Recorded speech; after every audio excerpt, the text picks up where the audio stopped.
Teve um dia lá naquele internato que me fizeram ajoelhar no milho por tanto tempo que quando levantei minha pele ficou grudada nos grãos e o padre só olhou e disse: "É a dor que purifica." E sabe o que é pior? Eu acreditei. Acreditei por muitos anos que aquilo era necessário, que era o preço de virar homem, de ser alguém. Hoje eu sei, era só crueldade disfarçada de fé. Me chamo Francisco das Dores, mas aqui por onde ando me chamam de Seu Chico. Tenho 87 anos e moro sozinho num sítio afastado, numa casinha que eu mesmo construí com a ajuda de um compadre que já virou saudade faz tempo. Nasci em 1936, em Arealva, interior de São Paulo. Cidadezinha que na época nem nome direito tinha. Era mais poeira e promessa. E se eu tô aqui contando essa história, é porque já não carrego mais medo no corpo. A única coisa que dói é a lembrança. E olha, essa história não é fácil de ouvir, mas talvez alguém precise escutar. Tudo começou num sábado de sol rachando, daqueles que a camisa gruda no corpo antes do meio-dia. Eu ainda era só um menino, nem idade para fazer barba eu tinha. Tava ajudando minha avó a varrer o quintal quando ela me chamou com aquele jeito que ela tinha. Olho apertado, boca torta de fumo, sem paciência para carinho. "Arruma tuas coisinhas, Francisco. Vamos viajar." Eu perguntei para onde? Ela respondeu seca: "Lugar de homem aprendendo com homem. Você vai estudar com os padres."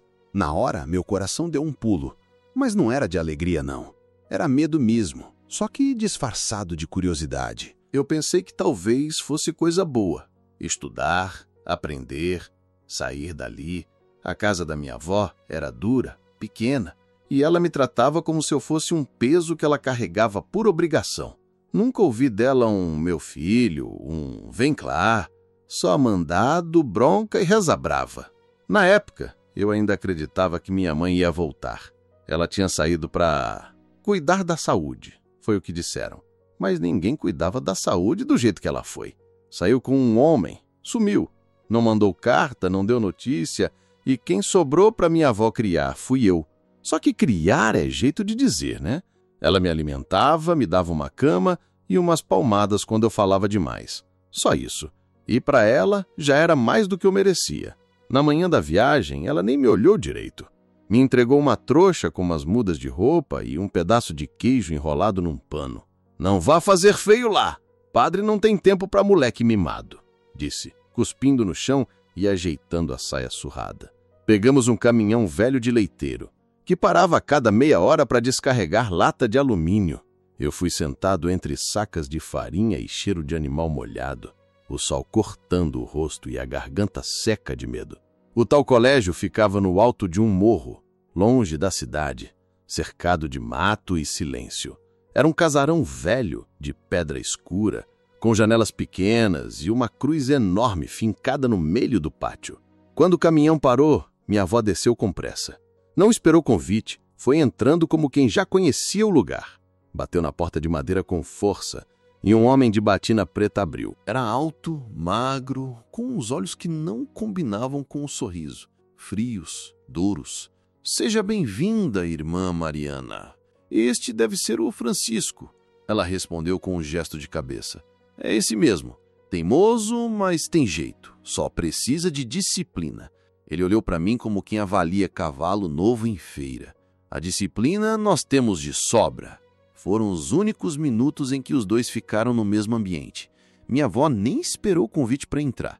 Entregou os papéis, falou umas palavras baixas que eu não conseguia ouvir e antes que eu percebesse, ela já estava voltando para o caminhão. "Vó, a senhora vai embora agora?" perguntei, me sentindo um pano jogado. Ela nem virou, só disse: "Se comporta e não me faça vergonha." Subiu no caminhão e foi embora. Nem um abraço, nem um "fica bem." Sumiu entre a poeira da estrada e o silêncio do mato. O padre me mandou seguir um menino mais velho, que não disse o nome. Subimos uma escada estreita que rangia, passamos por um corredor escuro e entramos num quarto com 4 camas de madeira. Ele apontou para uma. "Essa é tua. Guarda tuas coisas e espera." Eu sentei. A madeira era dura, o colchão fino. As paredes tinham marcas, nomes riscados com prego, frases apagadas. Não tinha janela. A única luz vinha de uma fresta no alto da porta. Tudo tinha cheiro de vela derretida e pano úmido. O resto do dia passou arrastado. Ninguém falava muito. Tinha uns meninos menores, outros maiores. Todos quietos, com cara de bicho arisco. Vi um deles tentando esconder um pão duro debaixo do travesseiro. Outro desenhava cruzes no chão com o dedo. Quando o sino tocou, todos se levantaram juntos e saíram em fila. Eu fui atrás. Na capela, o padre fez uma oração longa, cheia de palavras difíceis. Depois, mandou todos ajoelharem. As tábuas do chão eram ásperas. Meus joelhos doeram antes de chegar na metade da reza. Mas ninguém reclamava. Aquele era o jeito deles. Na hora da janta, um caldo ralo e um pedaço de pão. Silêncio absoluto. Quem falava levava reguada na mão. Fui dormir com o estômago apertado e a cabeça mais ainda. Na hora de deitar, ouvi o som de uma chave virando na porta principal.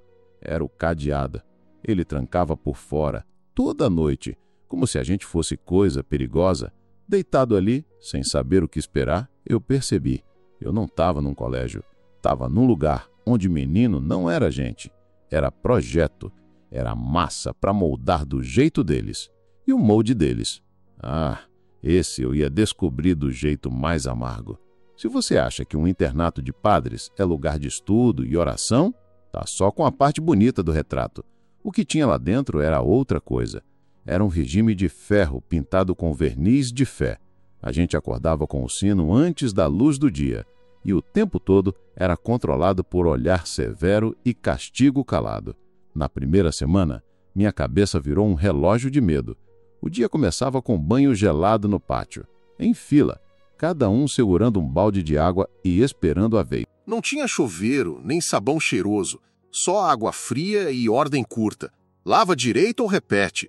Tinha menino que tremia tanto que nem conseguia se ensaboar, e o padre só olhava com cara de quem achava aquilo bonito de ver.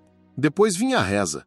Ajoelhado na pedra, com o joelho inchado do dia anterior, a gente tinha que recitar salmos decorados. Quem errava, voltava para o começo. Quem chorava ou reclamava, ia para o milho. E não era milho de pipoca, não. Era aquele grosso, seco, que gruda e machuca. E o padre dizia: ajoelha e ora que Deus te perdoa pelos pensamentos ruins. Orar por quê? Eu nem sabia o que eu tinha feito de errado. As refeições eram rápidas e em silêncio. Um caldo ralo no café, pedaço de pão dormido no almoço, arroz branco com uma colher de feijão de noite, carne só nos domingos, e ainda assim um fiapo. E se alguém mastigasse fazendo barulho, levava a reguada de irmão Joaquim, o brutamontes da casa. Ele tinha o rosto todo fechado.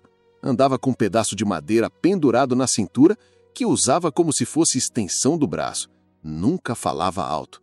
O silêncio dele era pior que grito. Mas o que me assustava mesmo não era o que os padres falavam. Era o que os meninos mais velhos não diziam. Eles andavam sempre com um olhar baixo. Pareciam estar sempre ouvindo alguma coisa dentro da cabeça, como se revivessem algo o tempo todo. E quando algum mais novo chegava, era como se os olhos deles virassem vidros, frios, sem alma. Teve um dia que um deles me viu limpando o chão e disse bem baixinho: faz direito, ele gosta dos certinhos. Eu não entendi, mas guardei. Padre Honório era o superior dali. Um homem magro, alto, com mãos finas demais para tanta força que exercia. Ele falava com uma voz mansa, como quem consola, mas os olhos eram diferentes. Observavam demais, não piscavam. Ele passava pelos corredores devagar, com as mãos nas costas, como se carregasse o mundo, mas no fundo carregava era poder e usava sem pena. No segundo dia, ele me chamou no corredor e perguntou meu nome completo. Respondi. Ele sorriu. Francisco das Dores, nome forte, vai dar um homem de fé. Bateu nas minhas costas e mandou eu continuar varrendo. Depois da janta, quando todo mundo já estava indo para o quarto, ele me chamou de novo. Me levou até a despensa, onde guardavam os mantimentos. Abriu uma gaveta e tirou um doce enrolado num papel de pão. Não conta para ninguém. É só para os que se comportam bem. Me entregou como se fosse um prêmio. E sorriu. Um sorriso que não alcançava os olhos. Aquilo me confundiu, porque ali dentro afeto era coisa rara. A comida era pouca, o descanso era curto, e os olhares eram sempre de cima para baixo. Então, quando alguém te dava algo sem gritar antes, parecia milagre. Passei a reparar. Toda vez que eu fazia algo direito, lavar a roupa dos outros sem reclamar, carregar os bancos da capela sem derrubar, calar quando queria gritar, ele elogiava. Você tem disciplina, Francisco. Ou, vejo muito potencial em você. E sempre vinha junto um pedacinho de pão com manteiga, um doce escondido, uma palavra boa demais para aquele lugar. E foi assim que ele começou a me cercar, aos poucos, sem pressa. Os dias se repetiam. Salmos escritos 100 vezes no caderno, em silêncio. A mão doía, mas o padre dizia que a dor fazia lembrar que Deus observava. Depois, limpar as janelas da capela com um paninho úmido. Brilho no vidro é brilho na alma, dizia irmão Joaquim, batendo a madeira no batente da porta. E o silêncio. O silêncio. Era obrigatório. A gente comia em silêncio, andava em silêncio, dormia em silêncio, e se alguém falasse fora de hora, era mandado para a capela vazia, de joelhos, rezando com o terço até os dedos ficarem vermelhos. Teve um menino que desmaiou lá dentro. Disseram que era fraqueza espiritual. Eu fui aprendendo a me calar, a me mover devagar, a obedecer antes mesmo de mandarem, porque obedecer era a única forma de sobreviver ali. Ser invisível era o jeito de não sofrer. Mas o padre Honório, ele via. Ele sempre via. Mesmo quando eu tentava me esconder nos cantos, ele me chamava, perguntava como eu estava, dizia que eu era diferente dos outros. E uma noite, quando eu terminei de limpar a capela sozinho, ele me esperava na porta. Eu parei, o suor escorrendo pelas costas, a vassoura ainda na mão. Ele se aproximou devagar, pôs a mão no meu ombro, mas não foi um toque qualquer. Foi um aperto, demorado, como se ele tivesse pesando alguma coisa em mim. E então ele falou: "Você tem olhos obedientes, Francisco. Isso é raro, muito raro." Sorriu e foi embora, deixando o cheiro do incenso e do medo atrás dele. Com o tempo, o corpo vai aprendendo a andar certo naquele lugar. Os passos ficavam mais curtos, a respiração mais baixa, o olho não encarava ninguém. É como virar sombra viva. A gente aprende a se mover para não ser visto, mas também para não ser notado demais, porque ser notado demais lá dentro tinha preço. Eu já sabia a hora certa de sair da fila do banho. Já decorava os salmos antes mesmo de abrirem os cadernos. O pão da janta, mesmo duro, já não doía na boca. Até o milho, quando vinha, era aceito como rotina. E nisso eu fui me tornando um menino que não falava, só fazia. Mas mesmo calado eu observava. Tinha um menino mais velho, chamava Mário. Era o mais alto da ala dos fundos. Cabelo grosso, olhar perdido quase sempre. Ele não ria, não brigava, não fazia amizade. Mas quando a gente errava alguma coisa, ele era o primeiro a tentar cobrir. Me ajudou uma vez quando eu deixei cair a bacia d'água no corredor. Tomou a culpa para si. Foi pro milho no meu lugar. Quando voltou, só disse: "Aqui quem protege dura mais." Só que Mário começou a mudar. Ficou mais quieto do que já era. Evitava o pátio. Passava o dia com as mãos suadas, mexendo num terço de pano desfiado. E toda noite, depois da oração, era chamado na porta. Um padre batia de leve, sussurrava algo e ele saía do quarto. Voltava mais de uma hora depois, sempre com a roupa um pouco desalinhada, o rosto esquisito, os olhos sem direção. Até que numa manhã de terça, Mário não apareceu no banho, nem na reza, nem na cópia dos salmos. Falaram que ele tinha sido transferido. Só isso, um papel colado na porta da cama com o nome riscado. Nenhum outro aviso, nenhuma explicação. E ninguém perguntava, nem os meninos, nem os padres. Silêncio era norma. E ali, até o sumiço era sussurrado. Depois do Mário, outros começaram a ser chamados. Cada noite, um nome diferente. Era sempre assim. Após o último terço, os mais obedientes eram levados para oração especial com o padre Honório. Alguns voltavam calados, outros voltavam trêmulos. Tinha quem chorasse baixinho com a cabeça debaixo do travesseiro, mas ninguém falava. Ninguém ousava falar. E mesmo sem entender direito, eu já sabia.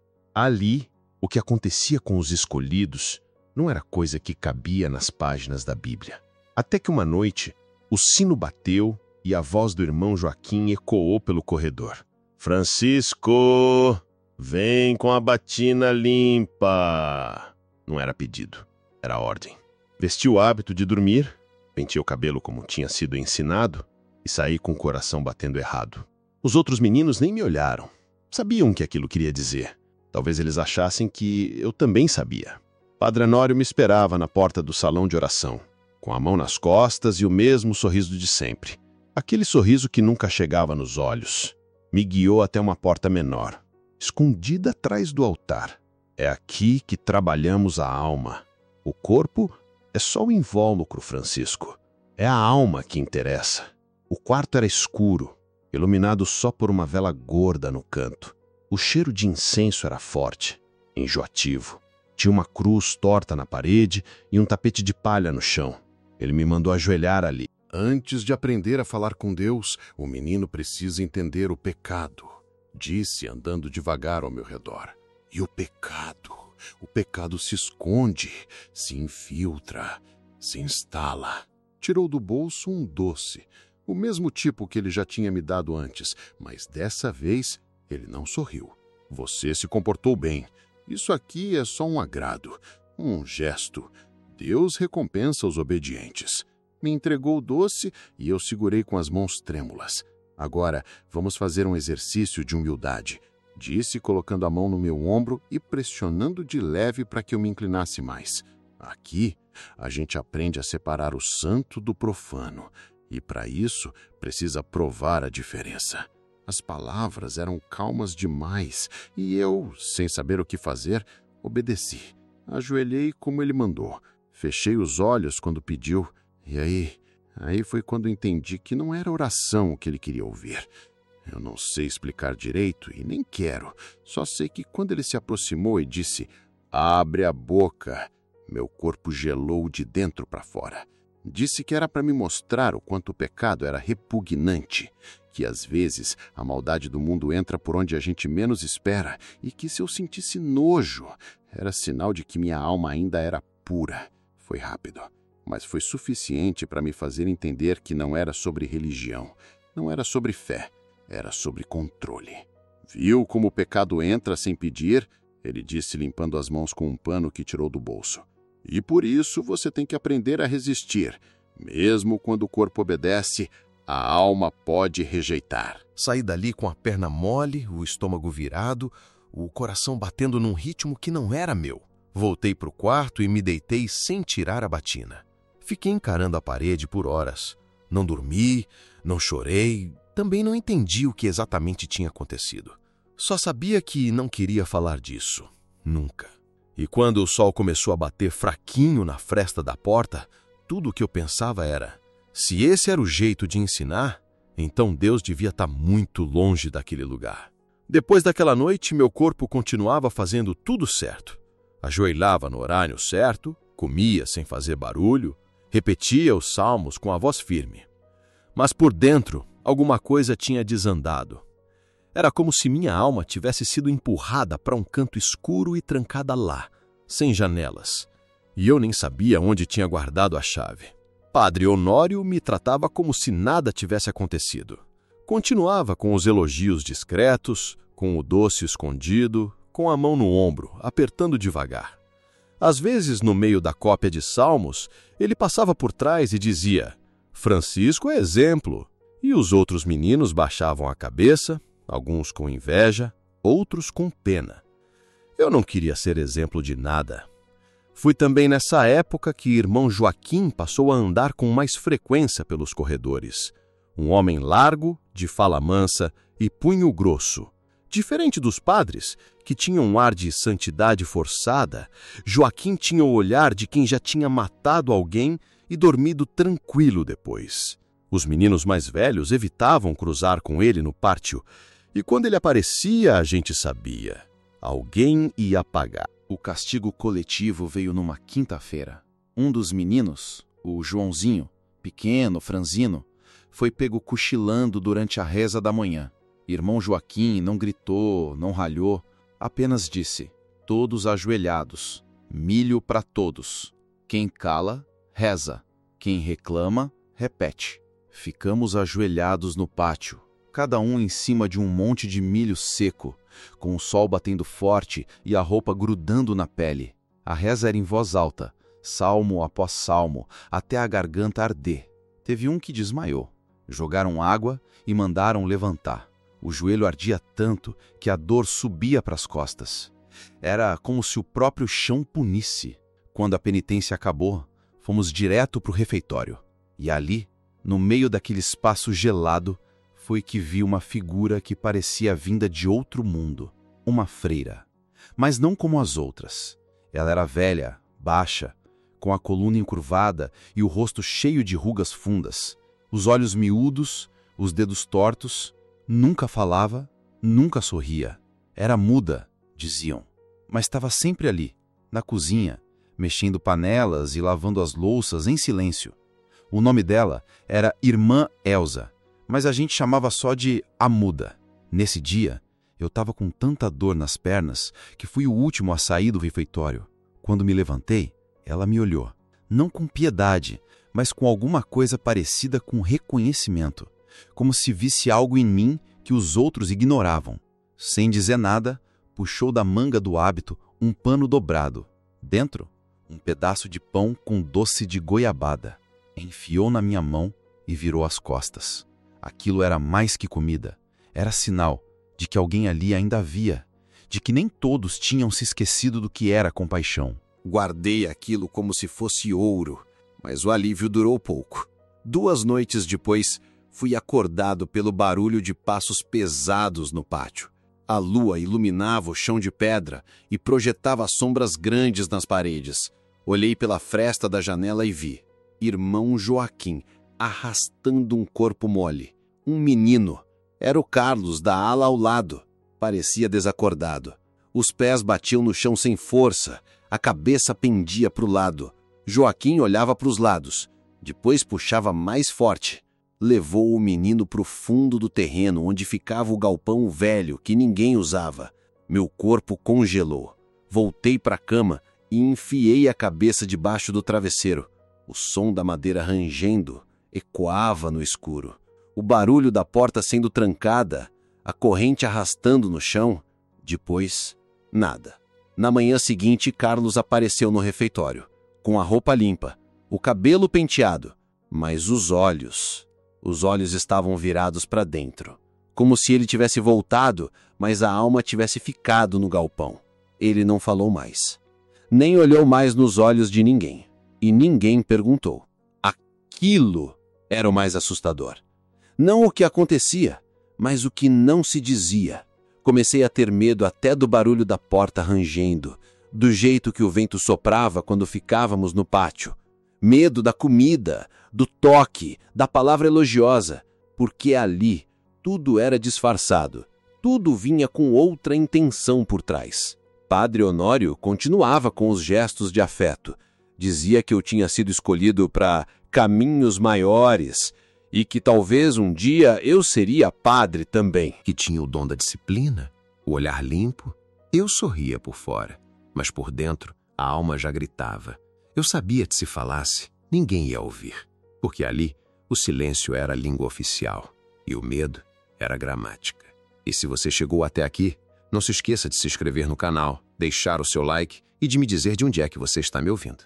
Não era coragem, era desespero, porque depois de semanas naquela prisão disfarçada de colégio, qualquer esperança vira corda para não se afogar. Eu pensei, se minha avó me entregou para esse lugar, talvez, só talvez, se ela souber o que acontece aqui, ela me tire. Foi com esse pensamento, torto de ingenuidade, que eu decidi escrever.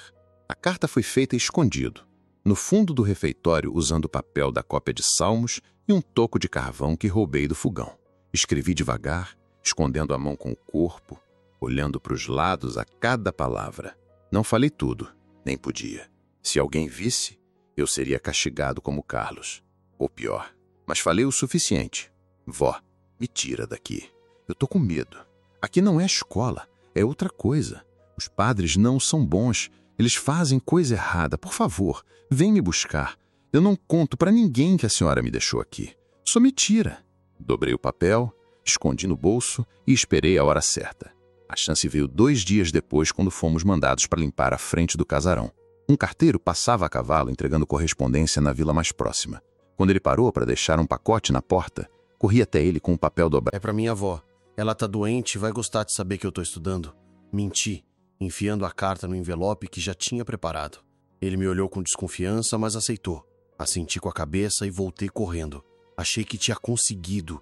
Achei que finalmente alguém ia saber. Achei errado. Naquela noite fui chamado por irmão Joaquim. Francisco, o padre Honório quer uma conversa contigo. Me arrepiou o couro. No escritório dele, o padre me esperava sentado atrás da mesa, as mãos cruzadas, o rosto calmo. A carta estava aberta sobre a mesa, com minhas palavras riscadas com tinta vermelha. Você tentou quebrar o pacto do silêncio, disse ele, sem levantar a voz.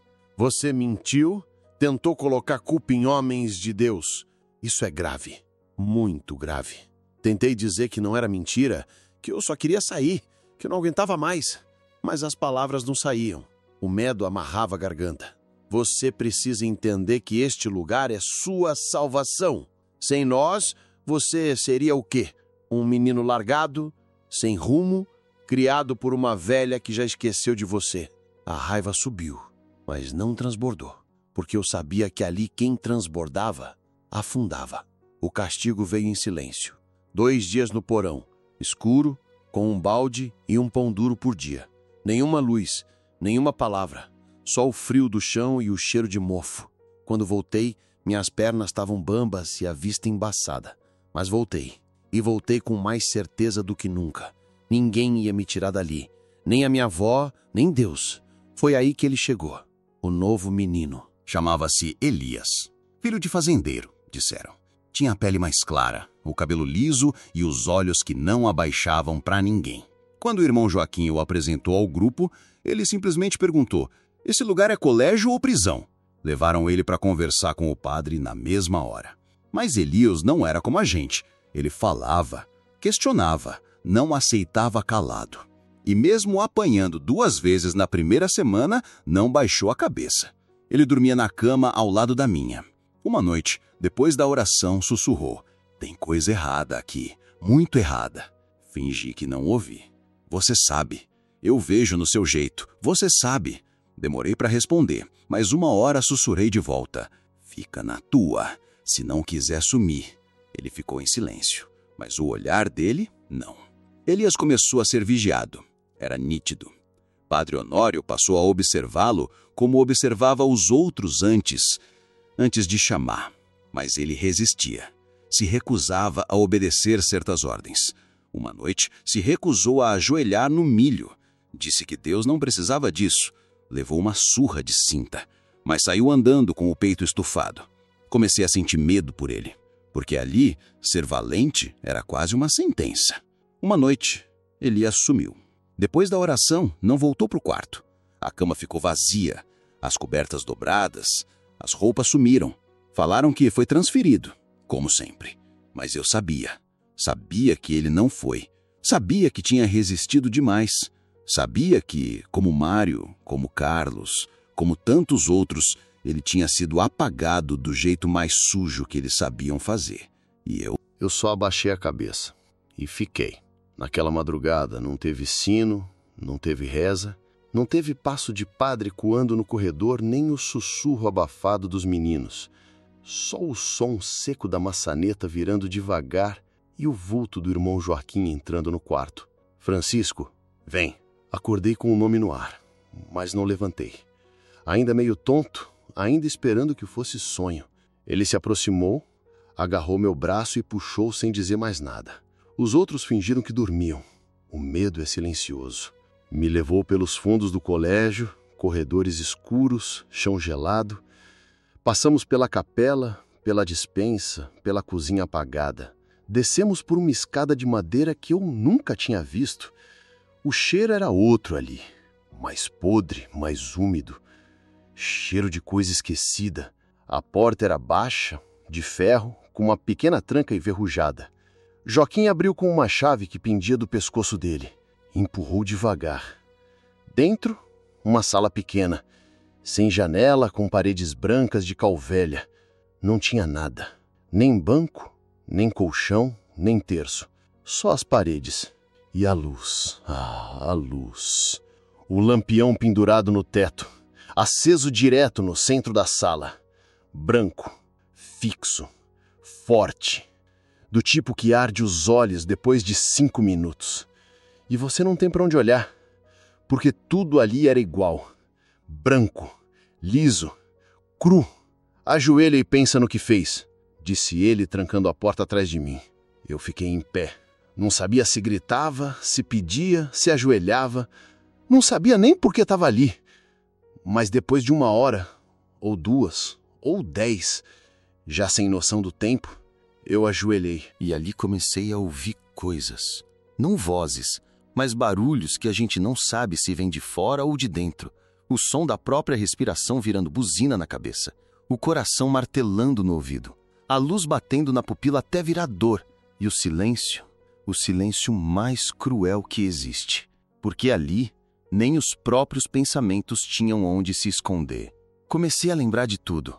Do Mário sumindo, do Carlos sendo arrastado, do Elias, aquele que teve coragem e pagou por isso, da freira muda que um dia me deu pão, do gosto do purgatório que Padre Honório me fez engolir disfarçado de lição.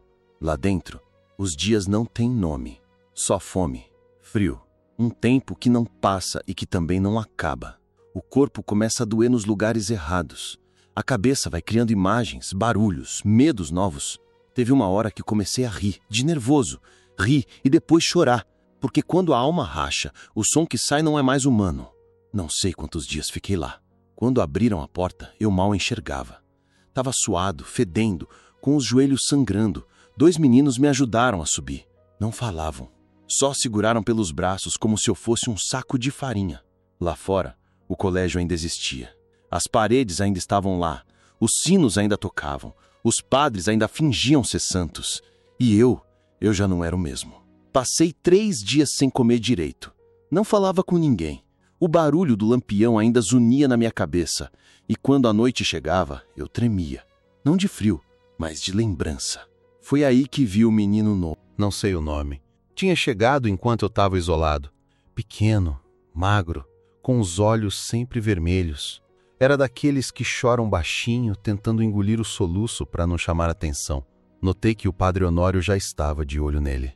Mesmas frases, mesmos elogios, mesmo doce escondido. E eu não aguentei. Uma tarde, enquanto varríamos o pátio juntos, me aproximei dele e sussurrei: "Não aceito o doce. Nunca aceito o doce." Ele me olhou confuso. "Por quê?" "Só escuta. Não aceita. E se ele chamar, finge dor, vomita, grita, faz o que for, mas não vai." Ele assentiu, mas eu sabia que o medo confundia. Que às vezes a fome fala mais alto. E o carinho, mesmo falso, parece salvação. Naquela noite, o menino foi chamado. Eu corri até a porta e me ajoelhei na frente, impedindo que ele saísse. "Ele tá com febre, gritei. O menino começou a chorar de verdade, assustado com o meu desespero. Padre Honório apareceu com um rosto sombrio. "Francisco, para com isso. Você tá atrapalhando a ordem." "Ele não vai, não hoje, tá doente." Ele me encarou por longos segundos. Depois fez sinal com a mão. Irmão Joaquim veio por trás. Fui puxado, arrastado, chutado no chão do corredor. Não me mandaram de volta para a Sala Branca. Dessa vez foi pior. Me deixaram preso num quartinho sem luz por 2 dias, só com água e o próprio medo. E quando saí, me colocaram para limpar as privadas do colégio, de joelhos, com escova de dente, por 1 semana. Mas o menino não foi chamado mais. Pelo menos, não naquela semana. E isso foi o que me fez aguentar. Porque naquele lugar, proteger era um ato de guerra. E cada dia vivo era uma vitória. Era um dia como outro qualquer. A gente ajoelhado no milho, recitando o Salmo 38, enquanto o sol queimava o couro das costas. Mas aí, do nada, bateu um sino diferente. 3 toques secos, espaçados, seguidos de silêncio. Depois, o som da voz do irmão Joaquim. "Todos pro pátio agora! E com pressa!" Só isso já era estranho. Ninguém usava aquele sino. e ninguém mandava reunir no meio do horário de castigo. A gente se levantou devagar, desconfiado, e foi se arrastando. No pátio, os padres já estavam alinhados, com a batina limpa, o cabelo penteado, o chão tinha sido varrido, as janelas lavadas, tinha cheiro de sabão fresco no ar. Aquilo não era normal. Padre Honório apareceu no alto da escadaria com um sorriso que eu nunca tinha visto. Um sorriso cheio de dente, largo demais, forçado demais. Bateu palma e disse: "Hoje teremos uma visita importante. Um enviado da diocese. Um bispo." Os meninos trocaram olhares. Um bispo? Vamos mostrar a ele como o Colégio Santo Agostinho forma homens fortes, disciplinados e tementes a Deus. Logo em seguida, começou a separação. Chamaram uns 10 meninos, os mais quietos, os mais bonitos de se ver, os que sabiam rezar cantado. Eu fui um deles. A ala dos fundos, os menores, os doentes, os que tinham desobedecido, foram trancadas nas salas, um a um, como se fossem imóveis feios que a gente esconde quando chega visita. "Vocês, os escolhidos, serão o rosto da casa", disse o irmão Joaquim. "Hoje, mais do que nunca, o silêncio e a obediência serão sagrados." Nos treinaram o dia inteiro. Como responder ao bispo? "Sim, senhor, estamos aprendendo a ser homens de fé." Como sorrir, mas não muito. Como manter os olhos baixos, mas firmes. Como ajoelhar com elegância. Como fingir que o sofrimento era aprendizado. Como engolir cada palavra engasgada e cuspir só aquilo que eles queriam ouvir. O bispo chegou à tarde num carro preto, grande, que parecia um caixão com roda. Desceu rodeado por 2 homens menores e um padre mais velho que anotava tudo. Tinha uma cruz pendurada no peito e um cheiro forte de incenso e pomada. Os padres cumprimentaram ele com reverência. Ajoelharam, beijaram o anel. A cerimônia do fingimento começou ali. Apresentaram o colégio, a horta, as salas, a capela. Mostraram a rotina disciplinar, os horários rígidos, mas amorosos, as refeições modestas, porém nutritivas. E depois nos apresentaram. Um por um, os escolhidos se ajoelharam diante do bispo e disseram a frase ensaiada. O bispo sorria, tocava a cabeça de cada um e elogiava a ordem divina do lugar. Quando chegou minha vez, ajoelhei com as mãos suadas. "Como está sendo sua formação aqui, filho?" perguntou ele com voz doce demais. Engoli seco. "Estou aprendendo a ser forte e obediente, como os padres me ensinaram." Senti a presença do padre Honório bem atrás de mim, o ar quente da respiração dele perto da minha nuca. Eu sabia, qualquer desvio, qualquer olhar errado, e eu sumiria como os outros. Sorri, do jeito que mandaram. O bispo seguiu, e a farsa também. No fim da tarde, quando ele foi embora, houve um breve momento de silêncio. Um silêncio diferente. Não era de medo, era de alívio, mas também de nojo. E então veio o anúncio. Nosso querido Padre Luiz deixará o colégio, por motivos de saúde. Padre Luiz era o único que não nos olhava com desejo ou desprezo. Era velho, trêmulo, com a voz fraca, mas nunca havia levantado a mão para ninguém. Era o único que às vezes deixava o menino dormir um pouco mais, comer um pouco a mais. E agora ele ia embora. Motivo de saúde, disseram. Mas os rumores circulavam baixinho. O bispo veio tirar ele porque ele estava falando demais. Diz que ele queria denunciar. Diz que escreveram carta para a diocese. E assim, o único padre que parecia humano sumiu no rastro do carro preto. Foi nessa noite que a freira muda voltou a me olhar. Eu já nem esperava mais dela. Depois daquele pão com goiabada meses atrás, ela nunca mais tinha se aproximado. Mas naquela noite, no refeitório vazio, ela apareceu. Me serviu o pão como sempre, mas quando peguei, senti algo duro dentro. Era um papel, dobrado e engordurado. Fingi mastigar e escondi o bilhete no bolso. Só fui ler quando estava deitado, debaixo do cobertor ralo, usando a luz que vazava da fresta da porta. Clara Menezes, Rua Santo Afonso, 77, Botucatu. Fale que foi Elsa. Ela vai saber. Vai te ouvir. Clara Menezes. Botucatu. Elsa. A freira muda tinha nome. Minha mão tremia. O papel parecia pesado. Era mais que um bilhete. Era um fio de esperança. Uma rachadura na parede de pedra onde eu morava. Naquela noite não dormi. Fiquei olhando para o teto, ouvindo o barulho do cadeado na porta principal, pensando em Carlos, em Mário, em Elias, em mim mesmo, pensando que talvez ainda existisse uma saída. E ali, naquela cama de madeira, decidi. Eu ia fugir. Não era coragem, era desespero. Com endereço e nome. Passei dias decorando o bilhete. Clara Menezes, Rua Santo Afonso, 77, Botucatu. E o mais importante, fale que foi Elsa. Ela vai saber. Era a primeira coisa que eu repetia de manhã, a última antes de dormir. Cada sílaba era uma escada para fora daquele buraco. E eu sabia que se errasse uma, podia cair de volta para o fundo. A freira, Elsa, continuava calada, mas os olhos dela já diziam mais do que qualquer padre naquele lugar. Quando eu a olhava, ela desviava, mas numa dessas piscou. Um gesto simples, pequeno, mas ali dentro era como gritar. Comecei a planejar. A janela da lavanderia dos fundos dava direto para o matagal. Tinha cerca mais baixa, quebrada por baixo, e nenhum guarda passava ali à noite. Só o cachorro às vezes. Mas cachorro se distrai com cheiro, e eu tinha um plano para isso. Precisei de ajuda. Meu amigo se chamava Tico. Era o mais novo da ala central. E depois que tentei protegê-lo uma vez, ele grudou em mim feito carrapato. Era pequeno, rápido, e tinha um olhar que via longe.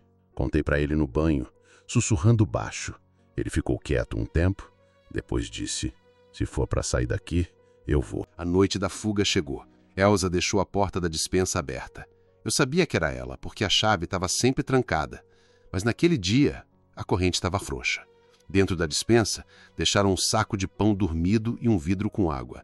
Nenhum bilhete, nenhuma explicação. Só ajuda. Esperamos a hora da oração. Depois, fingimos que dormíamos. Quando tudo silenciou, levantamos. Tico passou primeiro pela lavanderia. Era mais magro. Conseguiu abrir o vidro com um empurrão. Eu segui logo depois. O mato era grosso, cheio de espinho. As roupas se rasgaram nas pontas secas das plantas. O chão úmido encharcava nossos pés. E o cão latiu. Corremos. O latido foi ficando distante. O mato foi fechando. E quando achamos que estávamos livres, caímos no barranco e rolamos morro abaixo. Chegamos num córrego. O corpo doía. O joelho sangrava. Mas o colégio já era um vulto distante. E isso bastava. Passamos o resto da noite andando sem rumo.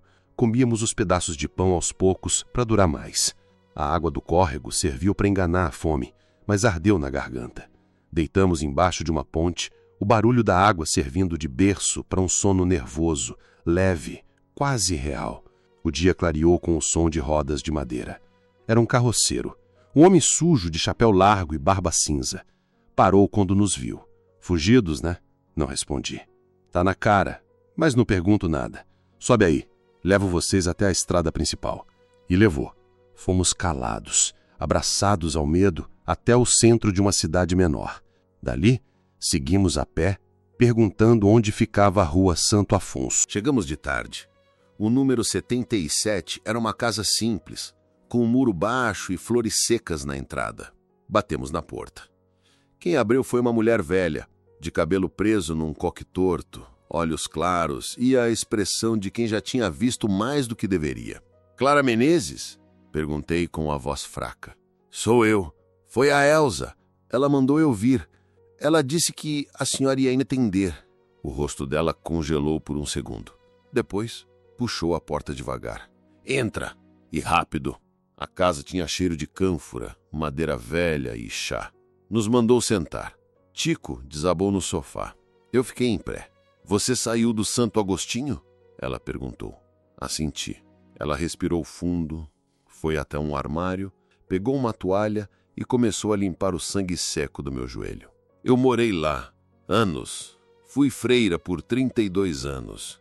Saí quando vi demais, quando entendi que minha fé estava servindo de cortina para monstro. Ficamos em silêncio. Ela nos deu sopa, pão fresco, colchão no chão do quarto dela. Quando a noite caiu e os medos voltaram, ela veio até mim, ajoelhou perto e falou baixo. Você não está mais lá, mas também não está livre. Eles têm amigos, têm dinheiro, têm Deus na boca. Então a gente precisa ser esperto. E agora? Perguntei. Agora você dorme. Amanhã a gente começa a cuidar do que ainda sobrou de você. E, pela primeira vez em muito tempo, fechei os olhos num lugar onde o silêncio não doía. A casa da Dona Clara tinha teto baixo, parede rachada e cheiro de erva doce. Mas ali dentro, o ar era leve. E mesmo sem dizer com todas as letras, eu e Tico sabíamos. Estávamos escondidos. Não livres, nunca totalmente, mas em pausa. A rotina era simples. Acordar cedo, tomar café ralo, limpar o quintal, ajudar com os bules de chá que ela vendia na feira. Clara era viúva. Vivia com uma aposentadoria pequena e a coragem de quem já perdeu tudo que tinha para perder. Era do tipo de mulher que olhava nos olhos, mas só falava quando era preciso. Nos primeiros dias, dormíamos mal. Qualquer barulho na rua fazia a alma pular dentro do peito. Tico, de vez em quando, acordava gritando, chamando a mãe, que nem sabia onde ele estava.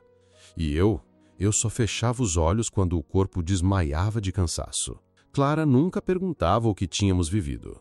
Mas, de vez em quando, soltava uma frase que mostrava que ela sabia mais do que fingia. Eu cuidei de menina que chegou aqui com o corpo em carne viva, com a alma mais ferida que o corpo. Tudo formação espiritual, disse um dia, enquanto picava legumes. Ficamos em silêncio. O barulho da faca batendo na tábua era mais forte que qualquer palavra. Foi só na segunda semana que ela resolveu falar de verdade. Vocês não foram os primeiros a fugir, nem os últimos. A Elsa já ajudou 5 antes de vocês. 1 morreu na estrada, 2 sumiram, 1 foi pego e levado de volta. Só 1 conseguiu chegar longe. E os padres? Perguntei. Ninguém faz nada? Ela riu. Um riso curto, sem alegria. Os padres são homens com batina, e batina é escudo. São amigos de gente poderosa. De coronel, de político, até de delegado. Já tentaram denunciar, mas o que acontece? O padre é transferido. O colégio continua. Mas por que ninguém entra lá? Viu o que está acontecendo? Porque o lugar é um castelo, cercado de silêncio, e os muros são altos demais para o grito sair. Clara começou a me ensinar coisas práticas, como fingir outro nome, como andar sem levantar suspeita, como trabalhar com silêncio. E mais, como evitar qualquer pessoa que perguntasse demais. Se alguém perguntar por vocês, vocês são filhos de uma prima minha, de São José do Rio Preto. A mãe de vocês morreu de pneumonia. Estão aqui enquanto o pai não volta da lavoura. Ficamos ensaiando a história por dias. Ela dizia que não era medo, era inteligência, porque a verdade, meu filho, só presta quando o mundo quer ouvir. E o mundo, na maioria das vezes, tá surdo. Eu me perguntava onde estava minha avó, se sabia, se tinha me mandado buscar, se dormia tranquila. Um dia, Clara chegou com os olhos mais fechados que o normal. O padre tá na cidade. Qual? O Joaquim. Meu estômago virou. Tico derrubou o copo de alumínio da mão. Ela contou que ele tinha vindo numa carroça da paróquia vizinha, que andou perguntando por 2 meninos foragidos. Disse que tinha perdido 2 alunos queridos que se extraviaram da fé. Chegou a mostrar desenhos mal feitos, como retratos falados. Fui na feira hoje. Ele passou perto da minha barraca, me olhou e eu olhei de volta. Fiz cara de quem não sabe nem do que ele está falando e falei que só moro com minhas galinhas. O medo voltou a grudar na pele. Ele vai bater aqui? Perguntei. Não se for esperto. Sabe que aqui eu não abro. Mas ele vai rondar e a gente precisa se adiantar. Naquela tarde, Clara trancou a casa por dentro, amarrou lençol nas frestas da janela e mandou a gente ficar em silêncio. Disse que o padre podia estar testando a área, olhando de longe, escutando o passo, escutando fala. Passamos o dia no escuro, o coração batendo alto demais. Cada barulho lá fora era um susto, cada som de cavalo uma ameaça. Na manhã seguinte, ela voltou da rua com o rosto diferente, preocupado. Ele passou na pensão da dona Irene. Disse que estava fazendo um levantamento pastoral, mas perguntou se ela conhecia uma mulher viúva, antiga da cidade, que morava sozinha e às vezes cuidava de sobrinhos. Ele sabe. Ele desconfia. Foi nesse mesmo dia que eu vi. Fui buscar lenha no fundo do quintal, como sempre. Estava abaixado, cortando um galho, quando senti algo me observando. Virei o rosto devagar. Do outro lado da cerca, em pé na sombra de uma árvore, estava ele, Padre Joaquim. Mais velho, com o rosto mais murcho, a batina suja de viagem, mas o olhar, o mesmo. Me olhava como se ainda pudesse me arrastar pelos braços, como se minha carne ainda fosse dele. Fiquei paralisado. Ele sorriu, um sorriso pequeno, lento. Depois virou as costas e saiu andando. Não falou nada e não precisou. Corri para dentro, o corpo tremendo. Ele me viu. Clara fechou a porta com força, pegou o facão da cozinha e colocou no canto da sala. Se ele entrar, eu enterro esse negócio no pescoço dele. Eu nunca tinha visto aquele olhar nela. Naquela noite, ninguém dormiu. Mas no fundo, sabíamos. O esconderijo tinha sido descoberto. Era hora de ir mais fundo, ou mais longe. A mala era uma sacola de farinha com uma muda de roupa e 3 pães dentro. A despedida foi muda, porque despedida de fuga não tem beijo nem abraço. Tem olhos firmes e mãos prontas para soltar. Quando Clara fechou a porta pela última vez, a sensação foi a de que deixávamos uma casa para trás, mas não o medo. A cidade ainda dormia quando subimos na carroça. O céu tinha aquela cor roxa de antes do sol nascer, e o silêncio era cortado só pelo som do cavalo arrastando o chão. O homem que nos guiava chamava-se Arlindo, bigode espesso, mãos rachadas e olhos que evitavam perguntas. Clara disse que confiava nele como se fosse irmão, e isso bastava.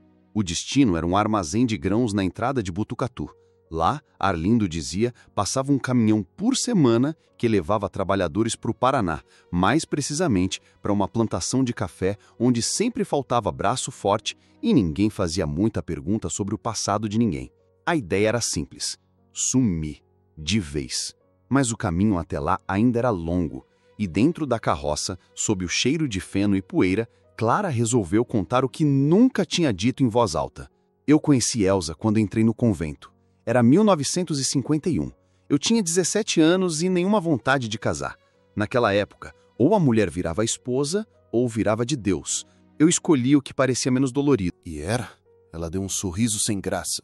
Nos primeiros anos, sim, era reza, limpeza, rotina, mas depois me mandaram para o Colégio Santo Agostinho. Ouvir aquele nome me deu um calafrio. Lá os padres já mandavam mais que os livros. A disciplina era castigo, e os castigos eram lições de silêncio. Ela olhava para a estrada como se enxergasse outra coisa. Vi meninas sumirem, vi meninos chegarem e nunca mais falarem.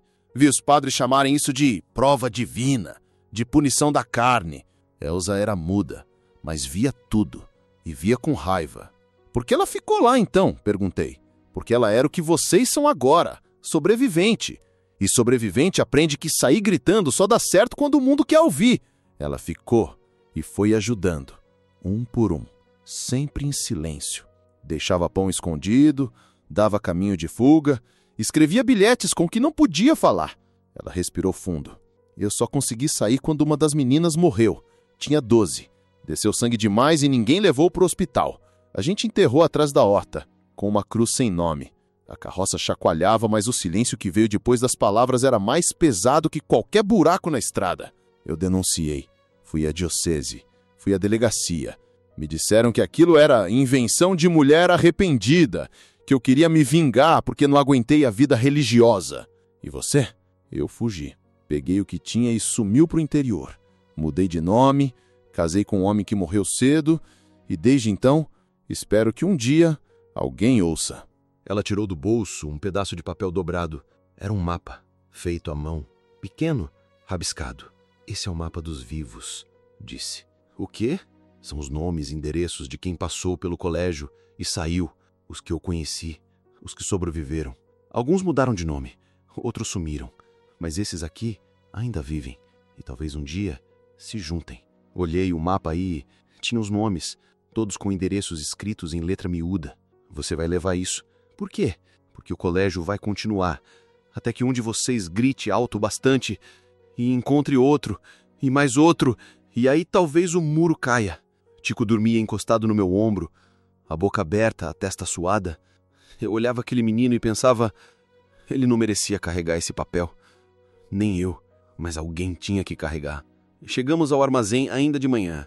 Arlindo falou com um homem gordo, com um boné de couro e dente de ouro. O sujeito olhou a gente de cima a baixo. Esses aí servem? Perguntou. Trabalham que nem homem crescido, disse Arlindo. O homem assentiu. Então sobem. Caminhão sai daqui 1 hora. Nos despedimos ali mesmo. Clara não chorou. Só colocou a mão no meu rosto e disse, quando chegar no Paraná, procure pelo Silvério. Ele é um dos nossos. Já passou pelo inferno também. Ele vai saber. Me entregou uma medalhinha de ferro com a imagem de uma santa já apagada. Não é para rezar, é para lembrar que ainda tem gente. Subimos no caminhão com mais 10 trabalhadores. Homens duros, silenciosos, com cheiro de suor e estrada. Ninguém perguntou nome, ninguém perguntou idade. E isso era bom. Enquanto o caminhão andava, com um mapa dos vivos dobrado dentro do sapato, eu entendi uma coisa. Eles podiam ter tirado meu lar, podiam ter quebrado meu corpo, mas não iam apagar o que eu vi. E um dia eu ia gritar, alto, mesmo que fosse só para mim mesmo. O Paraná nos recebeu com barro até o tornozelo, cheiro de bicho e um céu que parecia mais pesado que o resto do país. A fazenda era uma imensidão de café plantado, onde a vista cansava antes de acabar. Dormíamos em barracões de madeira, todos iguais, lado a lado como caixotes empilhados no fim do mundo. O dono da fazenda chamava-se Agenor. Não falava muito, mas deixava claro que queria trabalho, não história.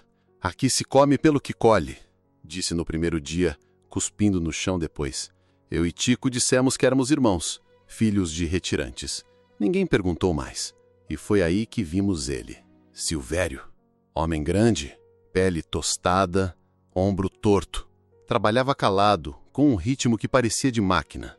Na hora da janta, sentava afastado, comendo devagar, sempre olhando ao redor. A gente não sabia por quê, mas o medo dele era diferente do nosso. Era medo treinado. No terceiro dia, ele se aproximou. Vocês são os meninos da Dona Clara? Perguntou sem rodeio. Assenti na hora. Ele olhou para os lados. Ela mandou carta. Disse que podia ter passado meu caminho adiante, que talvez um dia chegassem uns com um olhar igual ao meu. O senhor também foi de lá? Perguntei, e ele assentiu. Não falo o nome daquele lugar faz 30 anos, mas sim, eu fui do mesmo buraco. Silvério era diferente de todos os homens que já vi. Forte, mas não violento. Calado, mas nunca ausente. Nos dias que se seguiram, ele passou a ensinar o que ninguém nunca tinha me ensinado. Primeira coisa, aprende a andar como homem. Ombro reto, passo certo, olho no horizonte. Quem anda curvado demais, mostra onde dói. Nos mostrou como podar os galhos certos da lavoura, como arrancar erva daninha com jeito, como se proteger da chuva sem parar de trabalhar. Aos poucos, virou mais que companheiro de roça, virou abrigo. Na segunda semana, me chamou até o galpão. Estávamos só nós dois. Tira a camisa, disse. Achei estranho, mas obedeci. Ele apontou para as marcas finas no meu ombro. Isso aí eu conheço. Tirou a camisa também. O peito dele era um mapa de cicatriz. Cortes paralelos, antigos, secos. No braço, uma marca funda, redonda, como se tivessem apagado parte dele com ferro quente. Isso foi do dia que tentei impedir que levassem o Gerson. Eu tinha 13. E o que aconteceu com ele? Sumiu, que nem os outros. Ele se sentou num caixote e me olhou firme. Você pensa que silêncio é fraqueza, mas não é. O silêncio certo é escudo. É onde a gente sobrevive enquanto o mundo aprende a ouvir. Tico apareceu do lado de fora, com os pés sujos de terra e um sorriso sujo de goiaba. Silvério sorriu de volta. Um sorriso pequeno, quase escondido. Começou a tratar a gente como se fosse dele. Mandava comer direito, vigiava se dormíamos, Me ensinou a mexer com ferramentas, a fazer armadilha para peixe, a negociar preço no armazém. A gente nasce achando que precisa de voz para existir, mas homem que passou pelo que nós passamos precisa de chão firme e mão forte. No fim do mês, recebemos nosso primeiro pagamento. Pouco, mas era nosso. Silvério me levou até a venda. Você vai aprender a guardar. Não gasta com bobeira.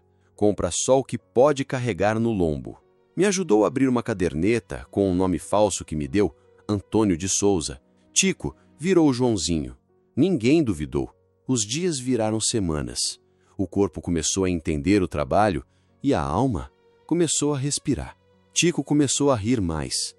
Eu comecei a sonhar menos. Mas num desses sonhos, vi o rosto do padre Honório e acordei com o travesseiro molhado de suor. Silvério disse que era normal. Quem viveu a assombração dorme com o fantasma. Na terceira semana, ele chegou com uma caixa de madeira. Isso aqui é herança de outro que passou por mim, disse, entregando. Dentro, ferramentas pequenas, um caderninho com anotações e uma vela. Com isso aqui, dá para montar uma barraca, plantar um canto, cuidar de bicho pequeno. E o caderno tem nome de gente boa, gente que ajuda, gente que ouve. Era outro tipo de mapa. Um que começava com a frase: para quando o silêncio não bastar mais. E eu entendi. Silvério estava me preparando para ser o próximo a encimar, a carregar, a salvar. A casa era de barro, madeira torta e um telhado que chorava nas beiradas. Mas era nossa, não emprestada, não escondida, não trancada por fora, construída com calo e vontade. Quando terminamos de levantar a última parede, Silvério sentou no toco de árvore e soltou a primeira gargalhada que ouvi dele desde que chegamos. Agora sim, tão virando homem de terra e não de susto. Fazia quase um ano que eu e Tico estávamos na fazenda. O dono, Agenor, confiava na gente. E depois que Silvério conversou com ele, não sei que palavras usou, talvez nenhum nome, talvez só olhar, ele cedeu um pedaço de terra encostado no barranco, meio esquecido. Arrendamento por trabalho, nada no papel, mas firme no trato. Tico estava mais alto, mais esperto, com os olhos mais vivos. Não chorava mais de madrugada e já sabia plantar mandioca, amarrar cerca e até sangrar galinha. Eu não via mais aquele menino apavorado, via um companheiro de estrada. A gente ria junto, dividia o pouco, brigava às vezes por besteira, mas éramos irmãos. Não de sangue, mas de escolha. Silvério seguia sendo sombra e sol. Um homem de poucas palavras, mas cada gesto dele era ensinamento. Nos ensinou a medir chuva, a esperar o tempo certo da colheita, a desconfiar de homem que fala doce demais. Mais que tudo, nos ensinou que passado é faca. Se carrega na mão errada, corta tudo pela frente. Vocês não precisam esquecer, mas também não precisam viver só disso, disse ele enquanto afiava a faca de cortar palma. Começamos a juntar dinheiro, pouco a pouco. Cada pagamento, uma parte ia para o fundo da sacola de lona escondida embaixo da cama. Com o primeiro, compramos uma enxada nova. Depois, um lampião forte. Depois, faca boa. Com o último, uma muda de laranjeira. Pequena, fina, mas promissora. Essa é para marcar que aqui não tem mais medo. Tem raiz, eu disse, no dia que plantamos. Silvério olhou e assentiu. Aos poucos ele começou a deixar a gente andar sozinho. Deixava a gente ir na cidade, negociar no armazém, resolver problema com os outros peões. Observava de longe como se estivesse se despedindo por dentro. Foi numa dessas tardes, sentado na varanda da casa de barro, que ele falou: "Meu tempo aqui está acabando." "Vai para onde?" perguntei. "Para onde tiver outro precisando andar a aprender. Não sei se vai ser no Mato Grosso ou para o norte, mas não posso parar, porque ainda tem menino perdido por aí. E eu já tô velho demais para plantar, mas não para ensinar." Tico ficou quieto. Eu segurei o choro com a garganta apertada. "Você é nossa casa," eu disse. "Não, eu sou só a ponte. Vocês são o chão firme." Antes de ir, deixou com a gente um saco de ferramentas, um caderno com nomes e anotações e um envelope lacrado. Só abram se um dia tudo parecer sem saída, se o medo voltar forte demais. É dinheiro? Perguntei, meio sem jeito. É resposta. No dia seguinte, ele partiu de carona numa carroça de feno. Só virou para trás uma vez. E foi o suficiente. A laranjeira que plantamos começou a dar folha nova. O tempo passou, a vida criou rotina, a terra ensinou mais que qualquer padre. O silêncio agora era escolha, e não castigo. Tico inventou de criar galinha. Eu arrumei 2 cachorros. Começamos a vender ovos, depois mandioca, depois carvão. Certa noite, sentados ao redor da fogueira, eu tirei o bilhete da Dona Clara e o mapa dos vivos do fundo da sacola. Estavam amarelados, amassados, mas inteiros. Vamos guardar isso onde não enferruja, eu disse. Fizemos um buraco aos pés da laranjeira, colocamos os papéis num vidro e enterramos. Não era esquecer, era respeitar, era dizer, passamos por isso, mas não somos só isso. Ali, sem reza, sem santo, sem batina, fizemos nosso próprio ritual de sobrevivência, de vida, de recomeço. Naquela noite, antes de dormir, Tico me perguntou, você ainda lembra deles? Lembro, mas agora lembro diferente. Como assim? Lembro e sigo. Antes eu lembrava e parava. E foi assim que entendi o que Silvério queria dizer com silêncio certo. Aquele era nosso rascunho de futuro, e a gente estava escrevendo com mão suja, pé no chão e coração calejado, mas inteiro. Hoje eu tenho a mão torta, o passo lento, o cabelo branco e o coração mais calmo do que eu achei que seria possível. Não sou mais aquele menino que andava com o estômago virado e o corpo pedindo abrigo, mas ele ainda mora em mim. Dorme quieto. Acorda às vezes em sonho, mas agora quando acorda, sou eu quem o acolhe. Sou eu quem diz, já passou, meu filho, já passou. Tico virou João de vez. João da feira, João do galinheiro, João das histórias inventadas. Cresceu feito pé de feijão, rápido e firme. Casou com uma moça de Itapetininga, que vendia queijo na estrada. Teve 4 filhos, plantou um pomar e vive hoje numa casa maior que a minha. Me chama de irmão, mas o que a gente tem é mais que sangue. É alma cruzada no mesmo rio. Eu fiquei por aqui. A terra que era arrendada virou minha, de papel passado, com carimbo e tudo. Plantei café, depois milho. Depois deixei quieto e só cuidei das árvores. A laranjeira que a gente plantou ainda está ali. Cresceu torta, mas dá fruta doce. Debaixo dela, o vidro com os nomes e o mapa dos vivos continua enterrado. Nunca abri, nunca precisei. Me juntei com uma mulher forte chamada Lourdes. Não era de muito beijo, nem de palavra doce, mas fazia o feijão mais cheiroso do mundo.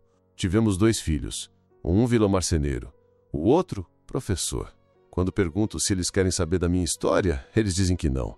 Dizem que o que importa é o que eu fiz depois, não o que fizeram comigo.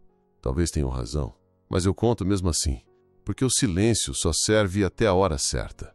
Uns anos atrás recebi uma carta de uma tal de Mariana D., nome que eu lembrava do mapa. Dizia que tinha reencontrado outros 3 do tempo de lá, que estavam montando um grupo para registrar os relatos, que queriam dar nome ao sem voz. Me convidaram. Pensei muito. O coração apertou, mas o corpo respondeu. Peguei a estrada. Fui até Botucatu. Passei pela rua onde Dona Clara morava. A casa estava diferente, mais nova, pintada. Uma moça com 2 meninos pequenos no colo saiu no portão. Perguntei da antiga dona. Morreu faz tempo, mas dizem que era braba e que escondia gente fugida. Sorri. Fui até a cidade onde tudo começou. O colégio ainda estava de pé, mas não como antes. A fachada estava com tijolos rachados, janelas quebradas. Um cartaz pendurado no portão, interditado, perícia em andamento. Um homem de terno saía com uma prancheta. Perguntei o que era. Antigo colégio religioso. Recebemos denúncias. Dizem que tem histórias mal contadas aqui. Estão investigando desde o ano passado. Assenti. Não disse quem eu era. Nem precisei. Dei a volta no terreno, fui até os fundos. A horta sumiu. Mas o cheiro da terra ainda tinha gosto de joelho ralado e medo escondido. Fechei os olhos e ouvi passos pequenos, Vozes baixas, a porta se fechando com cadeado. Abri os olhos. Acabou, eu disse. Na volta, parei numa vendinha de beira de estrada. Tomei café com um bolo de fubá. O rádio tocava música velha, daquelas que a gente aprende sem querer. Um velho sentado na outra mesa puxou o papo. Tá vindo de onde? De um lugar que já me matou uma vez. Ele riu. E tá voltando pra onde? Pra onde eu me plantei de novo. Cheguei em casa à noite, a laranjeira ainda de pé, os galhos balançando como se estivessem me esperando. Toquei o tronco dela com a palma da mão. Agora sim, tá enterrado. E não era o papel. Era a vergonha que não era minha, mas que por muito tempo me vestiram como uniforme. A noite caiu e pela primeira vez não sonhei com um corredor escuro, nem com um cadeado na porta. Sonhei com minha casa, com o cheiro de pão assando, com Tico me chamando para ver os pintinhos novos, com Silvério sentado no toco afiando a faca, dizendo que a gente estava pronto. E estávamos mesmo. Vivemos, apesar. E com isso, já é muito.